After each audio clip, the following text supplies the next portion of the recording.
You know Bryan Cranston, right? That dude did a movie. He played a quadriplegic, and people gave him shit. Being like, why is there an able-bodied person playing a quadriplegic? It's like, it's because it's called acting, you dumb fuck. See, if he was a quadriplegic playing a quadriplegic, that's not acting. That's just fucking laying there saying shit that someone else wrote. So tell us, what did you do to prepare for the role? Well, I dove headfirst into the shallow end of a pool when I was 23. I feel like I've been preparing for this role for my whole life. Right, what is up next for you? Well, they're gonna do a reboot of Top Gun. I'm gonna fly it with my plug. And the co-pilot's gonna be transgendered, so everybody will be happy. She won't die. Her discarded dick will block her head from the canopy. There'll be a gender-neutral bathroom on the plane. How fucking dumb is that? That's literally like watching a movie. Why didn't you have a murderer play a murderer? And how come the guy he shot, I saw him in another movie? I mean, what the fuck is going on? So, we figured out the number one thing we fight about is television, you know? I watch sports, she watches those Real Housewives, you know, it just doesn't work out, you know? You guys have the Real Housewives out here? You do? Yeah. It's just, I imagine it's just the most depressing fucking thing ever. Isn't it? Those women, they just look so fucking exhausted, you know what I mean? They just put the war paint and the circle tits, just trying to fucking tuck it in and fucking, like an athlete at the end of their career, just trying to limp out on the field one more time. They're not as fast as they used to be. It reminds you of your own mortality. It's just like, ladies, just fucking sit down. Put on something flowing. I'll put on a sport coat. We'll be in bed by 8:30, right? We're fucking old, you know? So we realized that, I don't know, we always fight about the television. So I'm like, well, what about documentaries? Why don't we just tape something we both like? We both love documentaries. They're fun, right? You watch them, you learn something, you repeat it at a party. People think you read.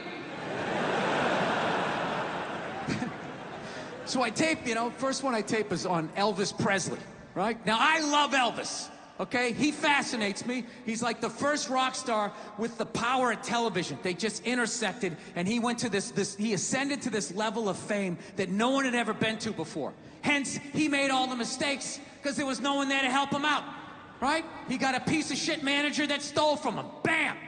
He stopped making music, started making shitty movies. He's not a good actor, right? Does that. Married a minor. Started doing drugs, got fat, got an entourage, got even fatter, started wearing onesies, doing karate kicks, splitting his fucking pants. Nobody's saying shit. You look good, King. You like that? You like when my royal bulls hang out? We love it, King. Keep fucking going. Starts doing pills, gets addicted. He fucking dies alone on a toilet. All right? This man kicked open all of those fucking doors for the rest of us. All right? So I sit down, and I'm watching this documentary as a white dude, which is what I am. I'm looking out my white head, watching this white shit. It's coming back into my white eyes, getting whiter by the fucking second. Right? Now, my wife, on the other hand, she's black, right? Now, I hate saying that because it makes it seem like I'm gonna start doing some stupid comparison jokes. You know, those dumb white guy, black guy jokes? And it's always like the white guy's like, oh, Jesus, I gotta do my taxes. Can this chair hold me? The black guy's always like, you need to loosen up. You gotta relax, man. You just gotta let it happen. All right?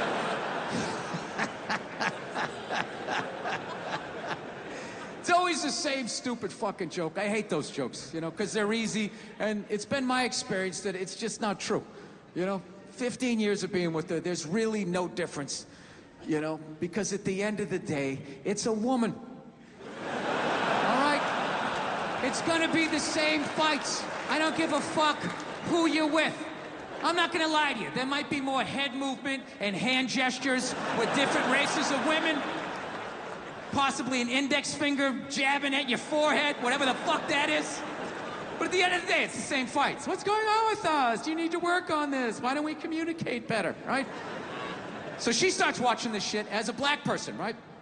And she's seeing all the racism, obviously, that I'm seeing. But she was catching all this subtle shit that I was too white to see, but I knew I was missing it, because I just kept hearing her huffing and puffing. just sitting next to me being like, and I'm just sitting there like, okay, somebody did something. I don't know what just happened, but I don't think that was good. So right when I didn't think it could get any worse, it could get any more uncomfortable between the two of us, this fucking white dude comes on who evidently discovered Elvis.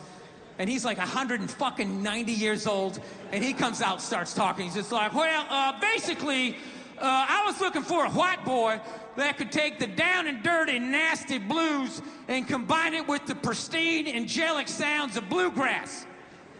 Yeah, that's what he was doing. He was subtly putting black shit down here while he was propping up the white shit. You know, the down and dirty, daddy not sticking around, drug-infested neighborhood blues with the Jesus as white as me, hair the color of the sun, angelic bluegrass playing music, right?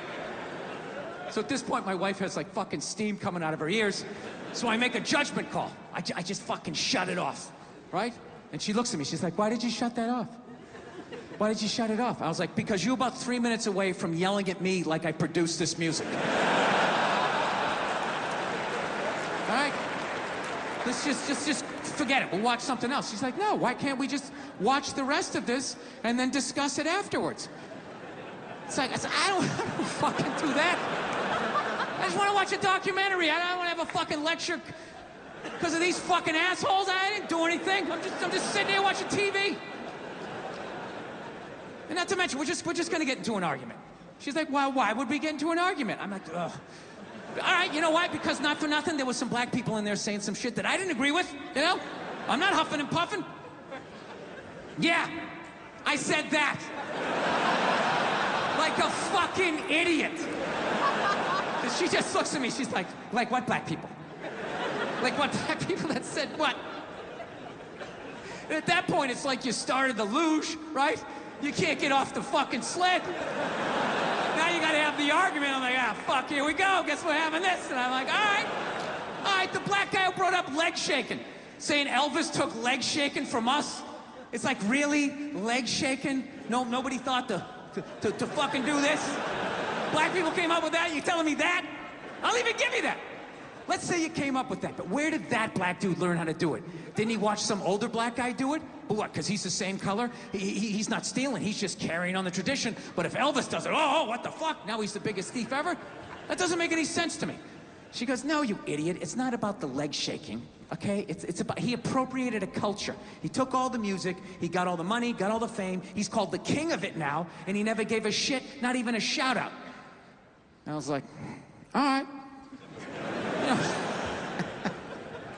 fair enough. You made about 7 or 8 good points there that I can't refute. He appropriated a culture. I get it. You're right. She goes, fine, thank you. And I go, however, not for nothing, do I get mad at you when you get on a skateboard and you start going down the fucking street? Do I get all offended like, hey man, that's some white shit. Stop appropriating my culture, man. Some dirty white kid in Santa Monica came up with that, man. So she starts laughing. And I should have stopped there, but I'm a comedian, right? I'm like, oh, I'm getting a laugh. There's got to be a bigger laugh, so keep going, Bill. Let's come with another example. So I'm like, yeah, do I get mad at you when you fly from LA to New York in under 6 hours? And she just, yeah. And she just stares at me. She's just like, that was fucked up. I was like, yeah, I know. It sounded good in my fucking head, and then it came out. I was just going for the laugh. And then she wouldn't let up. She's like, well, why is it fucked up? Why is it fucked up? So now I'm back in the classroom. And I'm like, because if historically speaking, black people enjoyed the same amount of freedom and privilege, they would have had the money and the time to figure out how to fly too. And she goes, that's right. And I go, however, your music would have suffered. Yeah. You can't have my level of freedom and privilege walking around with that cul-de-sac. It really is gonna be okay. And come up with that painful, beautiful music. You can't do that. Next thing you know, you're clapping on the fucking downbeat. You're playing a washboard, right? James Brown is line dancing. All goes out the window. So you gotta make a choice. Either you learn how to fly and your music sucks. Oh, I just noticed this thing came off. We can't have this. There's got to be continuity between the fucking shows here. Oh, Jesus Christ. This thing never comes off. It's right when you tape a fucking special, then everything just falls apart. Royal Albert Hall, huh? Where did you buy this mic stand, huh? Where the fuck did you get this? Salutes in the States. It's fucking nuts. Like that Colin Kaepernick guy, right? You knew when he was like protesting during the national anthem, no one was gonna listen to what the fuck he had to say. No matter how much he explained it. He goes, I'm taking a knee during the national anthem. This is a protest about police brutality, the way people of color are treated. We'd like to open a dialogue. He got about halfway through that. People are like, my brother's fighting in Iraq, you fucking piece of shit! And it's just like, buddy, nobody is saying your brother isn't in Iraq fighting. You're not listening. This is about police brutality. My brother's a firefighter. He watched 9/11 on television. No, buddy. Nobody's saying that your brother's not a firefighter. I got a bone spur in my heel. I can still stand up during the fucking song. Buddy, nobody is saying you can't see a fucking podiatrist. All right? You're not listening. That's what it became. It went from not listening to women to just believe women, right? And then, you know, and then people just like, did you see that story? Did you read the story? You can't make something like that up. I always want to be like, well, did you see Star Wars? I mean, somebody made that up. They made like fucking 15 of them, you know? People can make shit up, right? You're part of the fucking problem. Get the fuck out, you know? No means no, that's another one. No means no. It's like, no, it doesn't. All right? Look, no means no. No, that means no, all right? But no, stop it. What are you doing? Oh, my God. You're being so bad. Stop it. No. Yeah, that's not a fucking no. That means I want to do it, but I'm afraid you're going to judge me, so I'm just going to make it look like it was your idea so you don't figure out that I've already performed this act with 40 other fucking people, right? But then you go to court and you get a bad read and there's some guy reading it. Your Honor, she said no. Stop it. What are you doing? You're being so bad. Yeah, and you're just sitting there like, she didn't fucking say it like that. She didn't say it like that. Yeah. So now everybody's just like scared shitless. You know? Because I guess if women ran the world, there'd be no war. Evidently, there'd be no due process either. So you just gotta sit there going,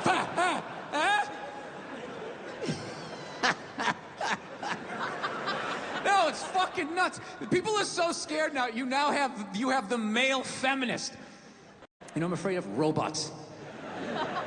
Yeah. I saw one get interviewed on 60 Minutes, the top journalistic program in the United States. And he's just sitting there getting interviewed, not nervous at all, just rattling off all the fucking answers, you know? Not smoking, not fucking, you know, leaking oil, whatever you would do as a nervous robot, right? And the reporter's asking him questions, and in the end he goes, so tell us. He's like, what are your goals? And I am alone in a hotel room. And I literally lean towards the TV. I'm like, these fucking things have goals?